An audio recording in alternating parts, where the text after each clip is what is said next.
Hello, you're watching Cambridge Rolling News. I'm Rosemary Macklam and welcome to the programme. This year, Cambridge will be hosting its first ever Pride event.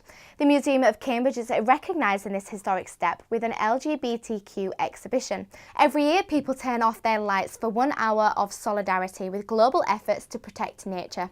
Cambridgeshire Police announced last week that one of their new top priorities for the next 6 months is tackling serious street-based violence in the county. Following the increase of weapon carrying in Cambridgeshire, the police are taking proactive steps to prevent street-based violence and educate young people on the risks of carrying weapons. You're watching Cambridge Rolling News. A reminder now of our top story. It has been announced this week that the United States President Donald Trump will be visiting the UK in a 3-day state visit in June this year. Buckingham Palace announced the President, along with the First Lady Melania Trump, will be guests of the Queen and attend a ceremony marking 75 years since the D-Day landings. In response to the rise of on-street drug dealing in Cambridge, the police are calling for the public to help them deter any criminal behaviour in and around their communities. He was released on bail to appear at Peterborough Crown Court on the 20th of May.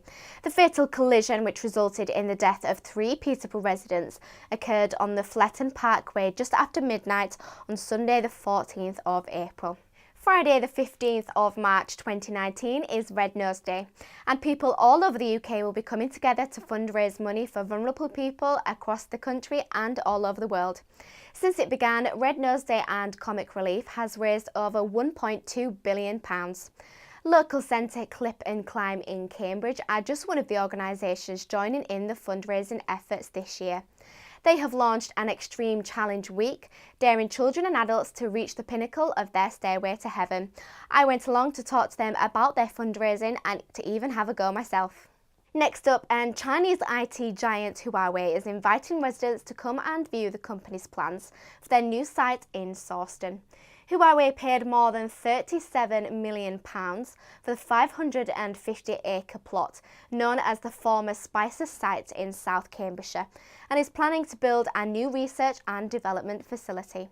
2 men have been jailed after they broke into a pub in Peterborough and stole 3 charity collection tubs.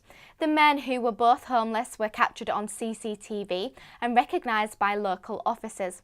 Violent knife crime has been well documented over recent months, with figures suggesting that crimes of this nature are steadily rising around the UK.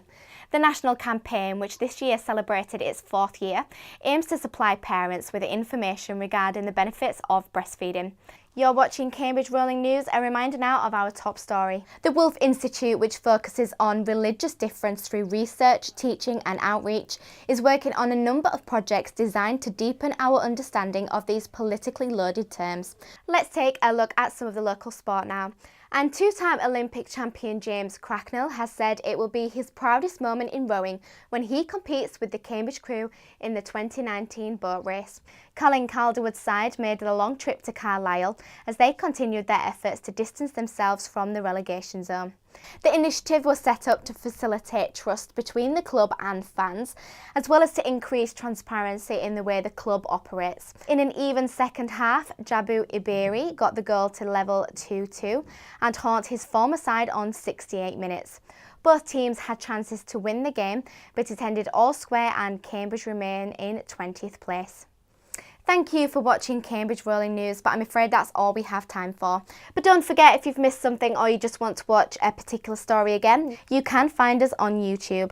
Just search for That's Cam TV. But from me and everyone on the news team, goodbye and thank you for watching.